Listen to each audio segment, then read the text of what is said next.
Today we're going to be talking about denial. Good old denial. This is when you pretty much can't believe what's happening is happening. When you do something for so long and it becomes a routine and it becomes a part of life, your brain is kind of hardwired to keep that routine. So if something breaks from it, you can't believe it. It's like when you find out a loved one has passed away, but you just talked to them yesterday, you can't believe it. It can't be real. The same thing happens in a breakup. This can be a tricky stage, to say the least. I mentioned before that whenever my husband came to me and told me that he didn't want to be divorced no more, well, he wanted to be divorced, my bad, that he wanted to be divorced, I didn't believe it. Because, we still did everything that we normally do. Men, it's easier for them to move on. This is true. Women, we can have sex with someone and confuse it with love like that. It's sad to say. I know a lot of us don't want to believe it, but it's true. We can't. And we were still doing everything a married couple would do. So, of course, I was in a denial stage for quite a while. I think he told me this in May. It's November. I just got out of that stage, so don't feel bad. It doesn't happen that quickly. Also, don't feel bad if you progress through these stages and then you go right back to number one. You just skip around. Don't even feel bad. Don't even feel bad. Even when you get to moving on, you still might relapse. You got to be wary of that. So do not feel bad. I'm here to tell you it happens to the best of us. It happens to the best of us. As women, whenever there's a problem, especially in our relationships, we go within. We try to figure out what the problem is and fix the problem. Was I not sexy enough? Did I not cook good enough? Did I not do this, do that? It's not you. It's not you. It's really not you. It's them. It's always them. Some things cannot be fixed. You ever heard the saying, rejection is God's protection? There we go. Rejection is God's protection. Whenever you're not going down the right path, or you're not on your path, or there's a lesson that you need to learn, it's a hard lesson to learn. Let me tell you. I remember one night, my husband came to me. He came in my room. At this point, we were sleeping in different rooms, right? It had been like maybe 2 weeks. And we didn't have sex. Well, he couldn't rise to the occasion, if you know what I mean, because he felt guilty. That's why. And I thought it was me. I thought it was, maybe I'm not sexy enough. It was guilt. So if that happens, no, it's not you. It's them. They feel guilty. They feel guilty. Now, I'm not saying that's 100% of the time. That's only in some cases. But when you know who you're dealing with, it was guilt, right? He came to my room and he told me to turn off the fan, and he was just so irate for no reason. I didn't even understand why he was so mad. He proceeded to lay down, and he pretty much told me I wasn't shit. I mean, he didn't say those words per se. He started listing all of my flaws, though.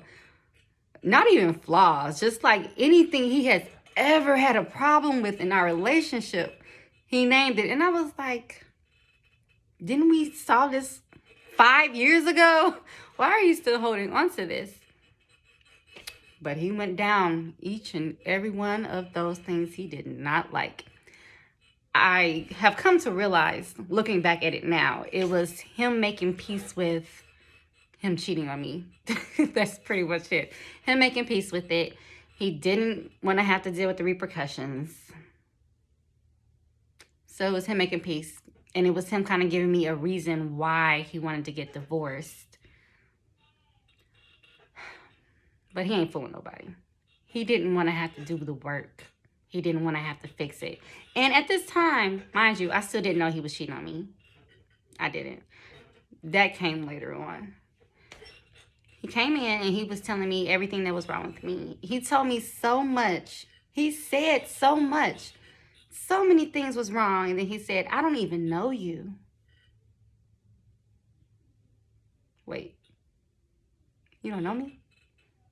We've been married for 7 years and you don't know me? He told me he fell out of love with me a year ago.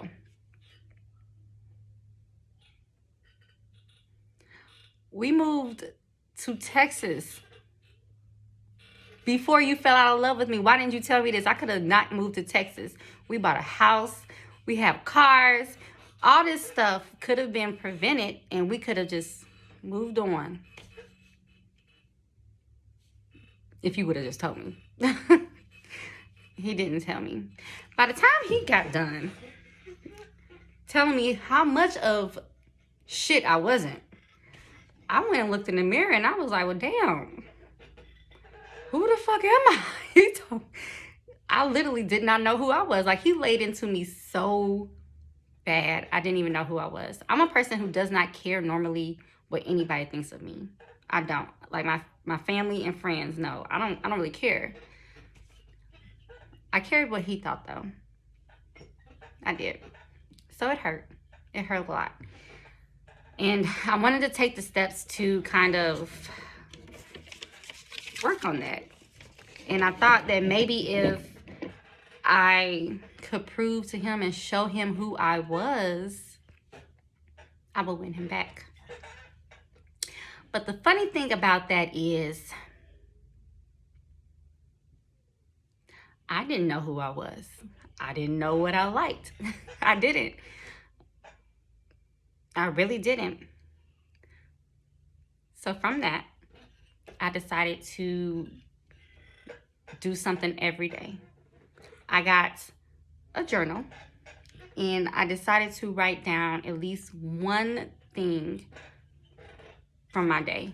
And I wanted to focus on what I enjoyed doing. A win for me. Something good. Something, what grounded me. What brought me peace. What I like to eat. How was this soda? How many times did I smile that day? How many times did I cry that day? What made me cry? What made me smile? I did this every day for about 2 months. 2 months. And you want to know what? I found out that he was right. I didn't know myself. I didn't know myself. And I'm starting to learn myself now. It's still touch and go, but I'm starting to learn myself now. So for everybody going through this denial stage, take a step back. Women, it's not you. Sometimes you're not for everybody. You're not for everybody. You're not for everybody. People grow, they change. And men, look, my ladies and my men who are watching this channel, sometimes you're just not for everybody. You can't, it hurts like hell. It hurts like hell. But you can't get mad at someone for wanting to take charge of their life, right? And in all honesty, if they really wanted to be with you, they would be with you. It's crazy to want to not be with someone when you love them. It's like, I'm starving. It's a big old slice of pizza right there. I ain't ate in 3 days. But I'm not going to get it because I don't like pizza. Forget that.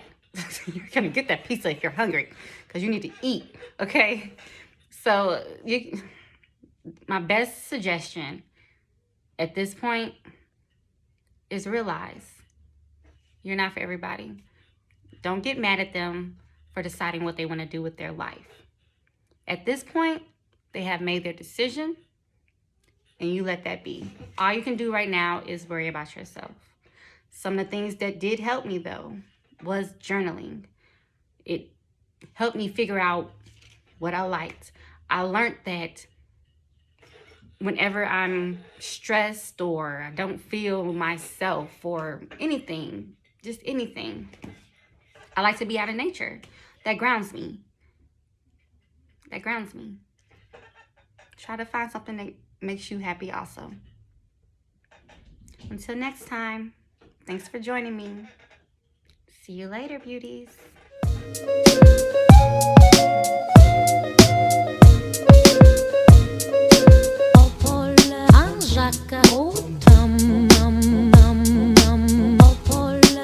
Jacques